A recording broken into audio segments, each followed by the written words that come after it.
Hey guys, welcome to my channel. This channel is mainly going to be used to go over personal electric vehicles of mine. And this channel will also go into how to modify and hack pre-existing, pre-built personal electric vehicles such as the scooter in front of me. This will also serve as an archive for myself, so to remember how I have things set up on all of my personal electric vehicles, whether it be the scooter, my electric skateboard, or any projects I work on in the future. So in this video, we're going to go over how to make a dual motor Ninebot Max G30 with front and rear shark set suspension. You might be asking, like, who are you? Why should I trust your word over other people's? So here's my answer to that. I have been developing and working on personal electric vehicles for over 6 years. I have an electric longboard that I built back in high school and incrementally upgraded till about last year when the battery finally crapped out. I'll probably continue to work on it once I get a new battery. But in the meantime, this is what I'm working on. In addition to that, I am currently pursuing a degree in electrical engineering. So I understand the theory of electricity very well. To me personally, that's extremely important when doing setups like this, where you need to know what type of wiring you need for certain voltages and amps, and knowing certain equations so that you can figure out the actual power output you're getting with the scooter, and things like that. So that's why I think you should listen to me. All right, so to begin, we're going to need the parts that I put in the spreadsheet, which is in the link in the description, and I will be adding to it as the build progresses. So it's not a finished product. I'm constantly developing and working on new ideas. For example, right now I have a higher voltage battery that's going to fit in the deck. I'll be adding all that to the spreadsheet as the build progresses. So now that you've looked at that and hopefully bought everything that you think you need, it's time to pick a motor. The important things to look for when picking a motor are watts, voltage rating, size, and tires. So for size, we're going to want to go with a 10-inch motor. This is a stock first generation Ninebot Max motor. These are 350 watts and they're designed for about 36 volts. But they can be run on higher voltages. They just get kind of warm. And I'm sure they get really toasty when you get up to like 60 volts. But they're very torquey, and that's why people prefer them over the second generation. First generation, you trade off top speed for torque, and vice versa for Gen 2. So you're going to want a 10-inch hub motor. This is a hub motor right here. This is actually the one that was on my scooter stock. It is a Gen 1 motor, is what they call it in the Ninebot community. So you're going to want a 10-inch wheel, and you're going to want tires. A lot of these motors don't come with the tires. For example, mine didn't. I had to find tires that fit. Normally for the aftermarket 10-inch hub motors, 10-inch by 3-inch is a pretty universal size that fits. These are 10 by 3-inch. So for the two best motors that I recommend, first off would be the Hero S10 motors. That's what I have installed, and that's what a few of the people I know, such as Kevin and Luigi, have installed. It's been proven to work reliably with dual motor G30 setups. And again, like I said, it's what I'm using, and I've had zero issues so far. The other motor I would recommend is the VSET 10 Plus. All of the high-speed G30 builds use this. And the main reason why is with a little bit of modification, you can go over 70 miles an hour. All you have to do is add some ferrofluid inside the motor housing and upgrade to thicker phase wires. So it has really good potential. We'll see if the Hero has the same. I plan on upgrading to that thicker phase wires and ferrofluid later. Anyway, both of them can be found in the spreadsheet. All right, so let's start with the basics. I would recommend that you don't use the stock 36-volt battery for a dual motor setup, specifically for the setup I'm running. You can, but it would be very risky, and you won't get a lot of power. The stock battery can only handle about 45 amps discharge at maximum, safely, which is about 22.5 amps per controller. The Hero S10 motors do better at higher voltages. Usually they're rated for 52 volts at 1000 watts. but they can do much more than that. So a lot of people recommend 60 volts or higher. They work fine on 36 volts. I've been running them on 36 volts for a while, but the low end torque is almost non-existent.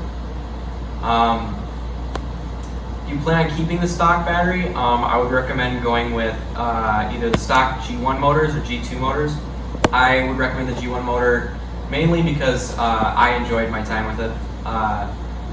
It had a ton of torque with the stock battery, almost enough to do wheelies, which is kind of crazy.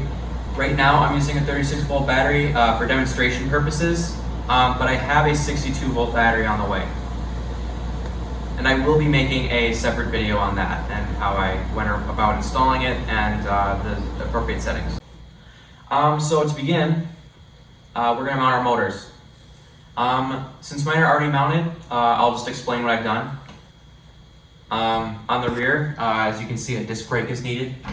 And this is because we're removing the mechanical brake that used to be up front. Just figured I'd show with my rear suspension. As you can see, I have the stock G30 motor spacer and 3 washers on this side. The other side, it's the same. 3 washers and a spacer. And on the front, I don't have any washers, but I do have this little thing that keeps the shaft slotted in properly. That keeps it nice and tight. It's also important to note, to make the motor fit, in addition to making it wider, you're going to want to Dremel this part and the same part on this side, right there, both on the bottom, to widen it enough so that you can slide a motor in. Alright, so in case you guys were wondering how the suspension needs to be widened, the 2 parts you're going to need to get fabricated or talk to Kevin Luigi about purchasing are these 2 poles here. So these are widened quite a bit. I don't know the exact measurements, but they're widened and you get longer bushings. That allows for the suspension to be wider, which can accommodate for this motor up here. The other things you're going to want to cut off are the little brake thing that goes here. You're going to want to Dremel that off. And you're also going to want to Dremel, I don't know if you can see from here. You're going to want to Dremel that nub that's in there. You're going to want to Dremel that off. And that's just to make room for the motor. All right, so for the disc brake, before you mount the motor on, you're going to want to put these screws in. There should be about 5. And the disc, you're going to want to mount all that on there. Make sure it's tight. This brake adapter you can get off of SharkSet's website. But essentially, to calibrate it so it doesn't rub, you're going to want to mount it all together, tighten this down as tight as it goes. And once this is all installed, there's 2 bolts here, right there and right there. And you want to just slide this back and forth until when you spin it, it doesn't make a scraping sound. And then just tighten it down. And to adjust your brake force, you mainly have to adjust this bolt here, but you can also pull your cable a little further out to help. Other than that, I think that's pretty much the brake setup. Kind of important, there's some plastic spacers and washers. I don't know if you can see that. But that's how all those are supposed to go together. Yeah, I'm just trying to get all the angles I can so you guys can see. But yeah, that should be how your brake is installed. All right, now that we've done that, next up is wiring our 2 dashboards. So you're gonna wanna follow this diagram. And when it's finished, it should look something like this. So just to show you how this is routed, I don't know if you can see, but with the green wire, there's an extra green wire in there. If I zoom in, you can see it. And then same with the blue wire. There's an extra blue wire. This is for the secondary controller, which will be hidden in the dash. In addition, I also wired up the power buttons so they can both be turned on at the same time. And that's what these 2 wires here are for. But you just have to wire them up to these 2 spots here. And on the other end here, you can see green wire still, right? Hooks. It's just the green wire that goes into the controller here. And for the blue wire, just the blue wire.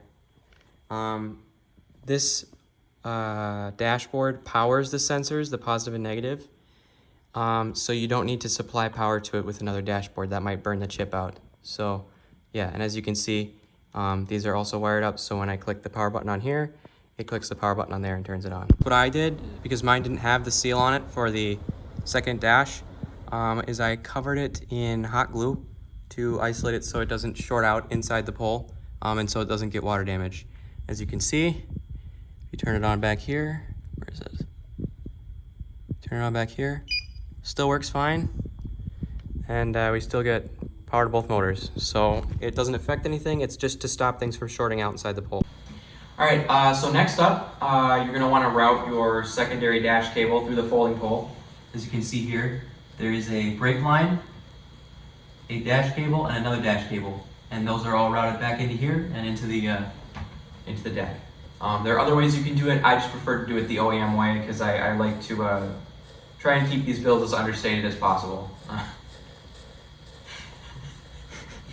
Sure, I guess, yeah, I don't know why I wrote that. I'm leaving that in, that was funny. Okay, so moving on, we're gonna look at ESC wiring. The job of the electronic speed controllers is to translate or convert basically your throttle or brake input from the dashboard to, using the battery, electromagnetic energy.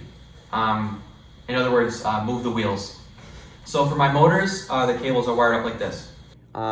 This is the motor, this is the controller end, this is the motor end. So on the front, it is opposite, like this, blue, green, and yellow, brown, and blue. And the hall sensor, you can see it, let's see if we can, it should be like that. I don't know if you can see that. The black wire is over there. So black, blue, yellow, green, red. And that's with the notch facing that away.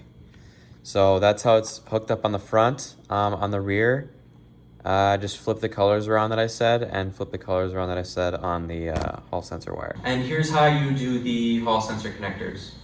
What you're gonna wanna do is take your little crimp connectors here, like so. Take a couple of those, just bend them off. They just kind of wiggle back and forth till they come off, like so. Just wiggle them back and forth. This is hard to do with one hand. Wiggle back and forth until it breaks off. Should happen soon.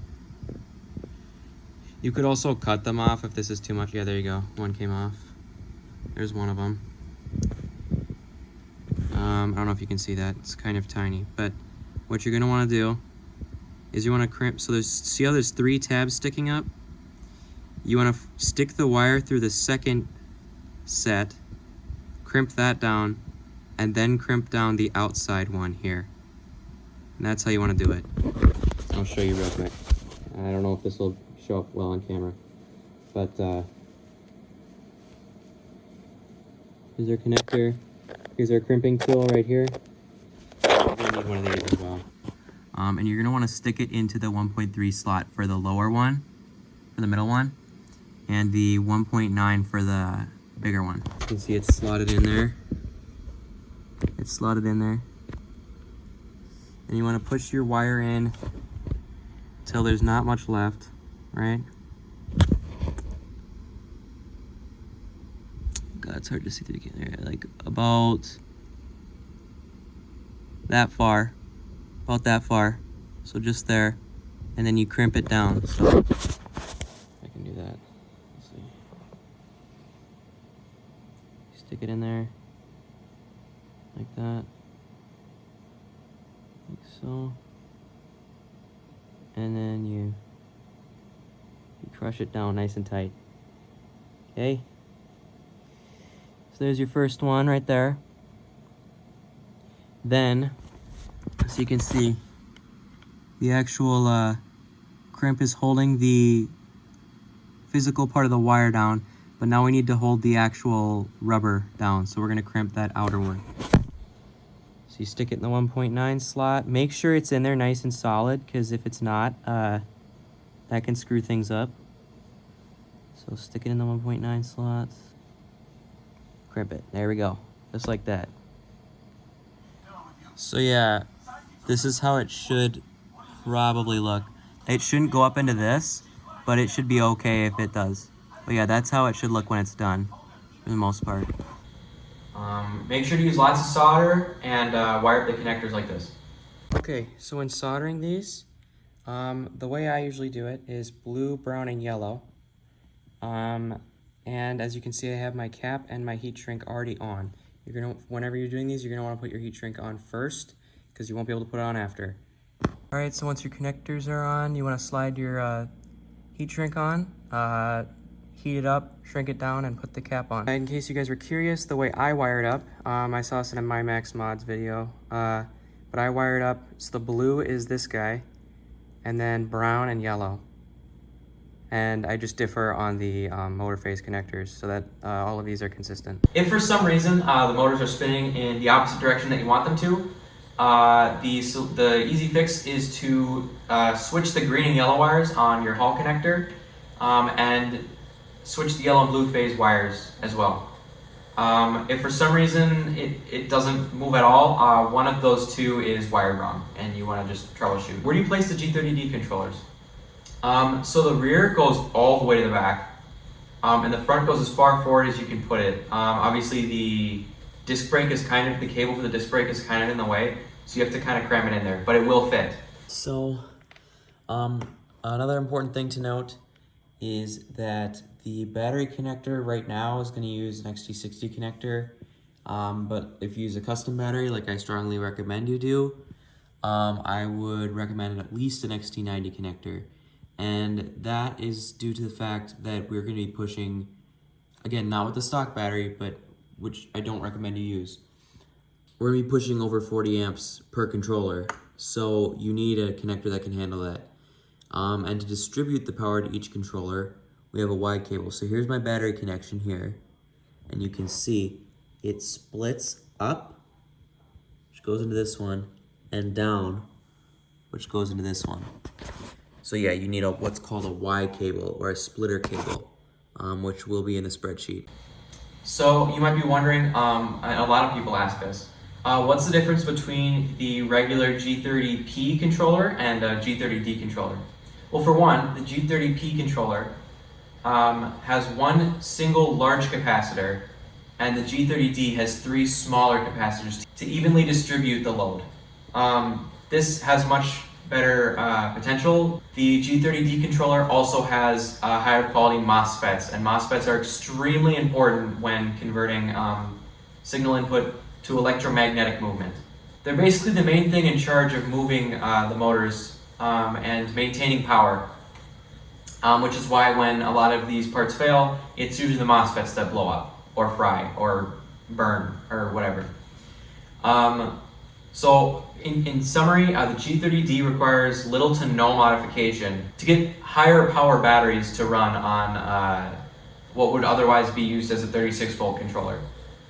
Basically, they're overbuilt, and the reason why they're overbuilt is the G30D controllers were only used in Germany, where their separate Ninebot Max was called the G30D, and the G30D had an electronic brake throttle.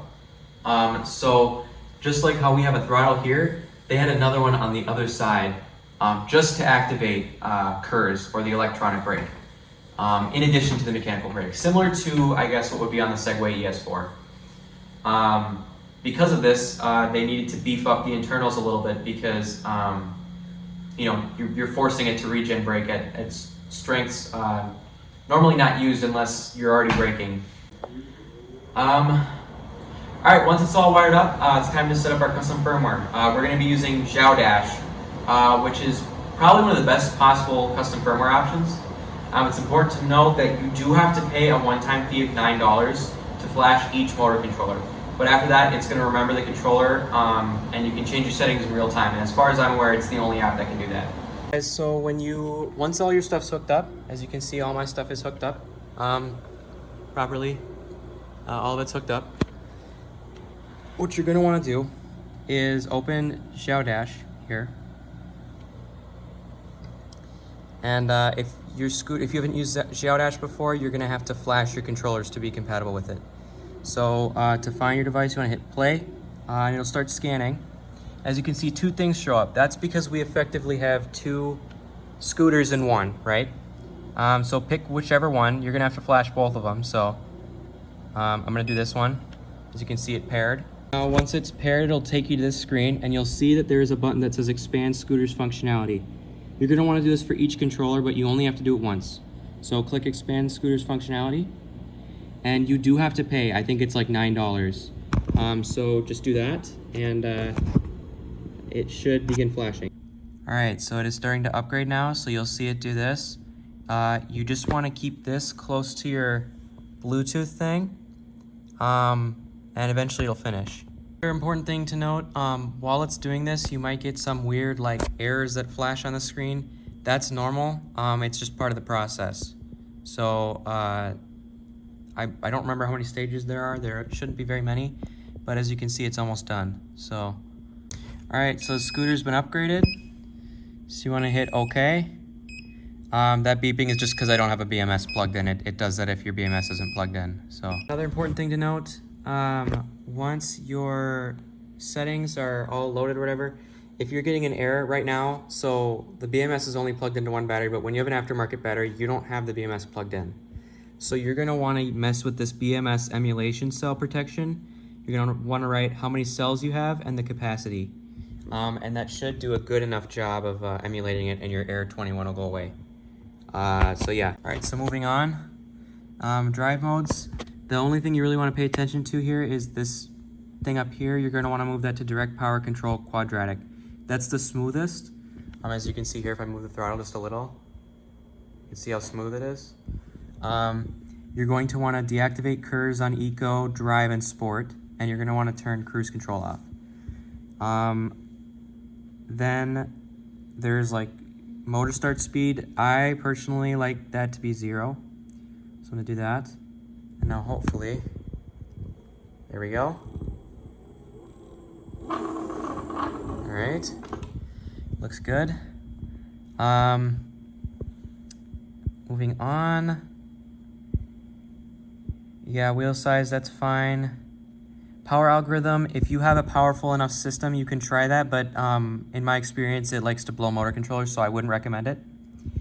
Throttle and brake seem okay. Auto brake, you don't need. Speed, so we're gonna move on to speed boost. Right, so for the speed boost, I personally have it set at this. I wouldn't go much higher than this if you're on 36 volts, but yeah, that's what you want to set for that. You don't need to mess with this if you don't want to, but it does give you a higher top speed, and it's kind of fun to feel when it kicks in.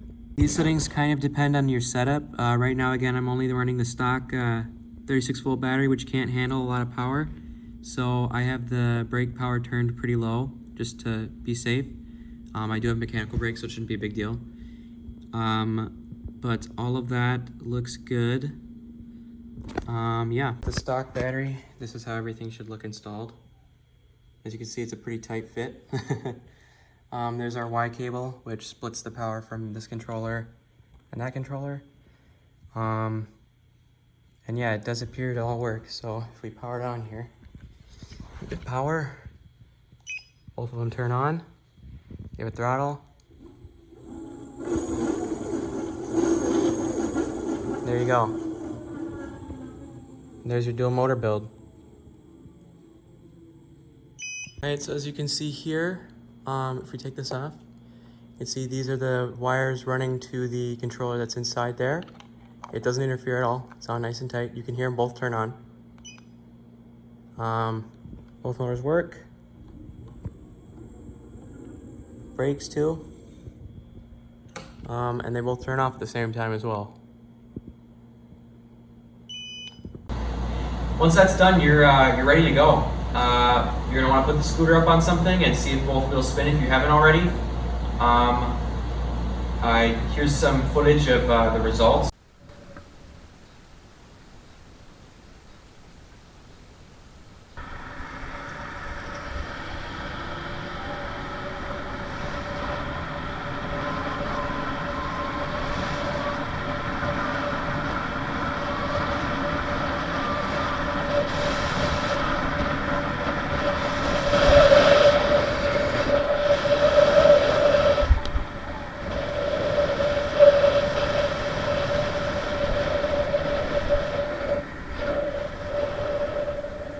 As you can see, it hits about 30 miles an hour. And if you have any questions, please feel free to ask. Also, if there's anything in the video that I missed or you want clarified, please just put it down in the comments below. I might make a separate video just going over all that. Yeah, that's about it. Thank you for watching.